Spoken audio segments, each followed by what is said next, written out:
You're listening to Mums Who Question with Valentina Oker, and Jasmine Templin. a place where curiosity is welcomed, instincts are trusted, and conversations go deeper than the mainstream. Quick note before we start, everything we share is from our own experience and curiosity. Our guests share their own views too. Nothing on this show is medical advice. Please always consult a qualified health professional before making changes for yourself or your kids.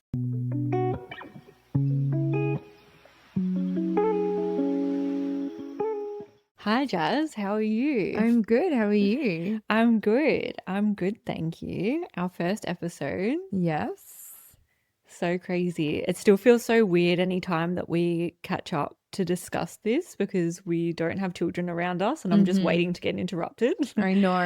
It feels weird not having a child pulling on your arm. It does.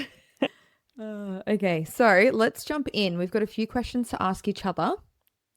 Do you want to start? Yes. Let's start off with how did we meet?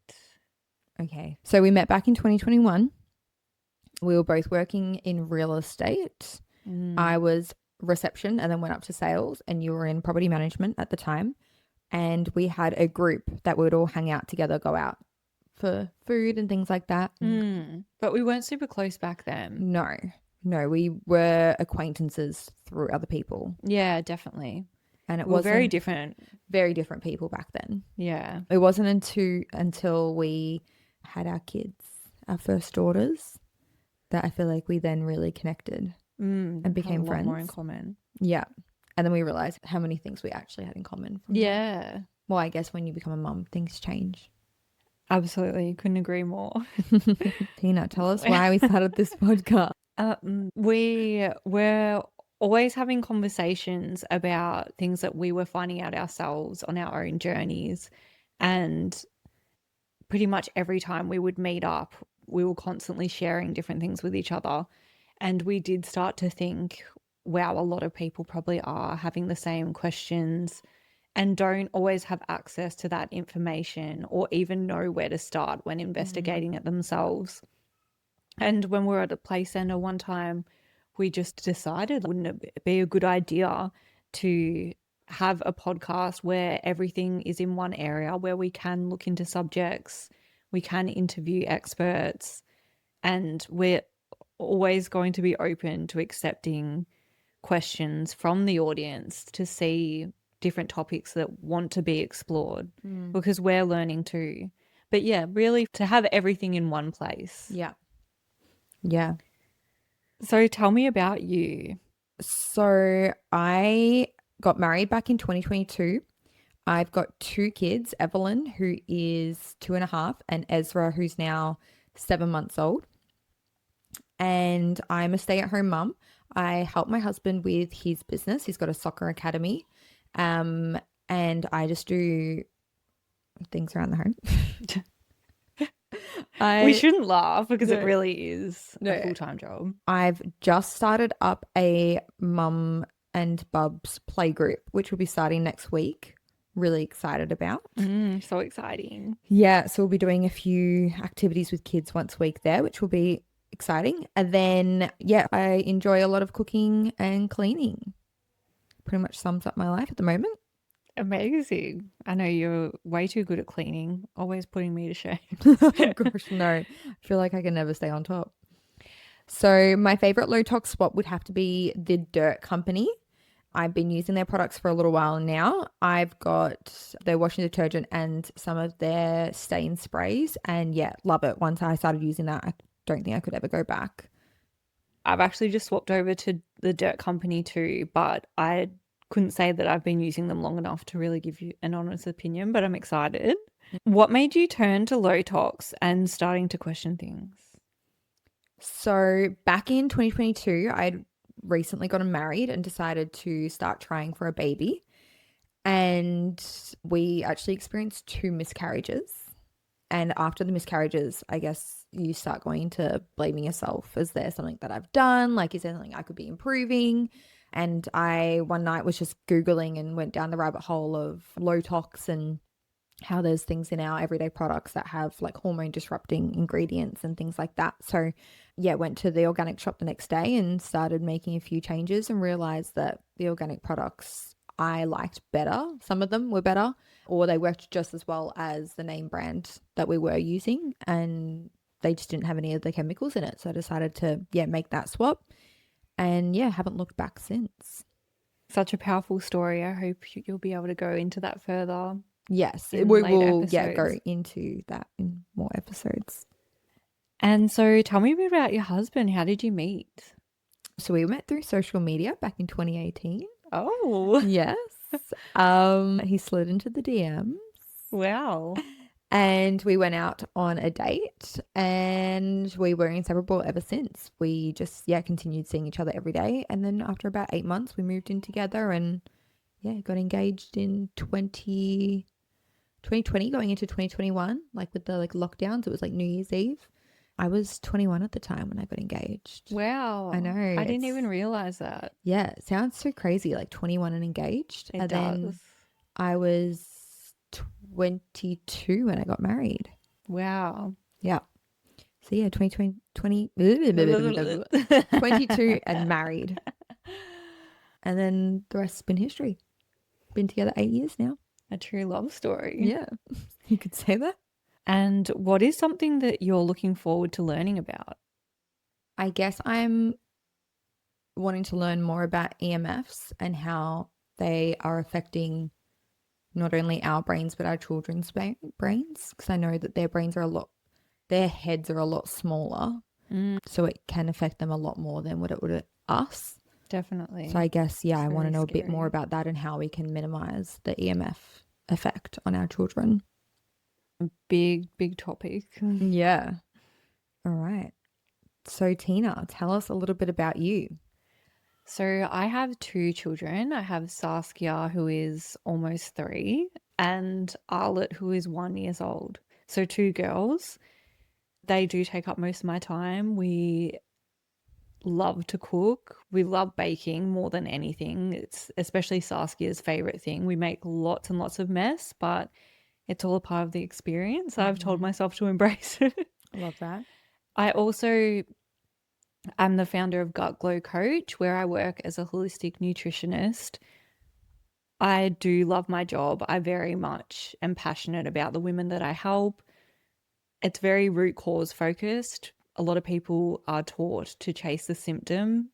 I have really furthered my studies to make sure that I'm looking at all aspects to really get down to the bottom of things. And it's quite cool, quite like this podcast. You feel like a bit of an investigator trying to figure out what's wrong. Mm-hmm. And when you peel those layers back, it can really be life changing. So it's a cool position to be in. And yeah, that's probably me in a nutshell. Love that. And tell us what your favorite low tox swap is at the moment. It would be, I have one of those cotton pouches. I don't know if it's crocheted or sewn in some way that it's got holes in it to put your soap in.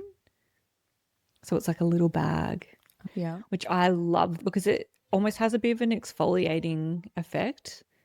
Oh, so you wash with the Yeah, soap you wash in with the. the soap in the bag.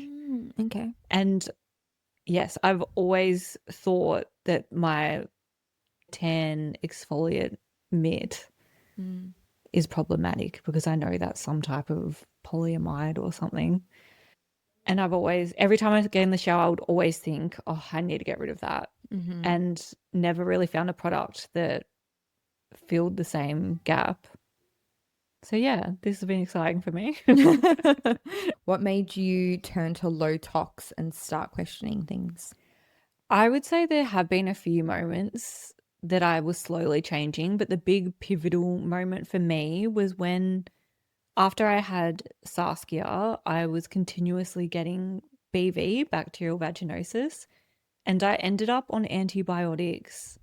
I think it was about 3 times in 2 weeks. So they put me on, even at one point, the first 2 times was multiple, 2 different types of antibiotics because the doctor wasn't really even 100% sure what was wrong.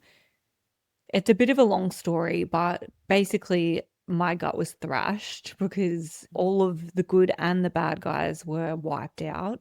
And I was continuously getting BV because I wasn't building up the good bacteria. And every time I went to the doctors, they were just prescribing more antibiotics. So I started to look outwards and really think about how I was going to be able to help myself, because I felt as though the conventional route wasn't getting me to where I wanted to be.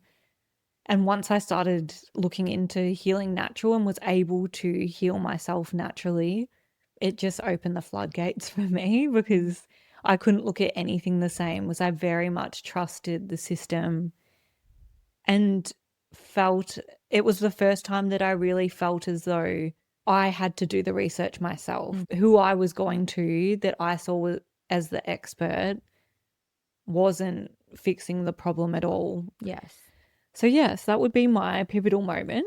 I feel like everyone that is like low tox has had that moment where they go, oh, wow. When you go to the doctors and they just give you a steroid cream or antibiotics or whatever, and you realize it's actually not fixing the issue. It's just prolonging it or band-aid fixing it. You do hear these stories all the time, even as a mum. How did you meet your husband? We actually met years ago. We've known each other since high school. He was a couple of years older than me. We did go on a few dates when I was like 15, high school type dates. We then reconnected later in our 20s. And we went on 3 dates across the span of 2 years. So I was very unsure. I didn't know what I wanted. He was very persistent. And I would say persistence pays off, because now we're married with 2 children. It definitely does. I still remember when we were working together in real estate that Tina had just started with us. You'd been there, what, maybe a month? And some flowers got delivered to the workplace.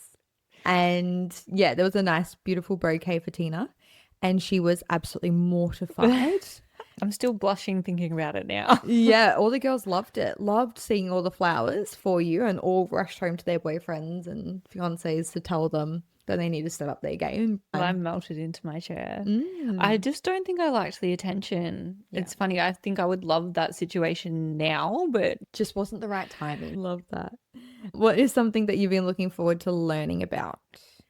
I would say it's mouth breathing in children. I think that it's quite common, as in mouth breathing when they're sleeping, especially. And yes, I would love to speak to someone who is an expert in that field and find out a bit more about it. Yeah, love that. All right, we've got some rapid fire questions for you guys to get to know us a little bit better. So let's start off with coffee or tea. Coffee. Okay, I'm a tea person. Oh, I could live without coffee easily. Early bird or night owl? early bird. Same. Yeah, I feel like that's natural with young children. My brain stops working after like 9 o'clock. Yes, I wouldn't want to be a night owl. You shoot yourself in the foot. 100%. Sweet or savory? I'm probably more sweet. I'm both, but yeah, I guess I'd go sweet. Favorite season? I'm going to say summer, because I like the late nights for sure, like sunlight in the evening. Okay. I like autumn because I like the consistency of the weather. Yeah. Favorite artists and favorite genre? I feel like this is really hard to answer. I could go, I love R&B, I love Afrojack. I'm also like, if I had to put it down to a singer or band, I'd probably say something like the Sugar Babes or Atomic Kitten. That wasn't the answer you were expecting, was it? No, that's funny. Wow. Okay, we are so different. I would definitely be country, and I love like Luke Combs. That's crazy to me. So, yeah, let's just say we're not going to be sharing our cast playlist. No. Your go-to comfort food? I would say ice cream. Mine's chocolate. Oh, we're not too far apart there. No, but you know what? I found the perfect chocolate, and it's so addictive. So do not try it. It is the Cadbury Caramilk, but the Marvelous Creation. Oh. Caramilk. It is, yeah, I could finish a whole block. It sounds dangerous. I do finish a whole block in a night. It's really good because the amounts of chocolate to like The ratio. yeah, the ratio is just like bang on. So don't try it Love because you that. will eat it all. But yeah, that's my I'll keep my that in go-to. mind. So we have some really exciting episodes planned already. But if there is anything that you'd like us to cover, please feel free to jump onto our social media. If you do have anyone that you would like us to interview as well, we would love to hear about them. We also will have a Confess Your Mum moment box. So let us know your funny moments and we'll spill them anonymously. We really want to build a community here.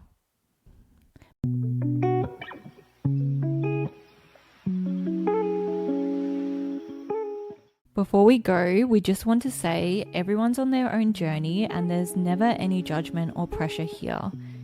Whoever you are and wherever you're at, this space is simply about starting conversations, sharing perspectives, and making information more accessible for the people who are looking for it. Take what resonates, leave what doesn't, and know that you're always welcome here. So Tina, tell us your real name. I can't say it. I actually can't. Try. I can't roll my tongue. I can't. What Will do we have you that- say? I say ochre, but it's ok.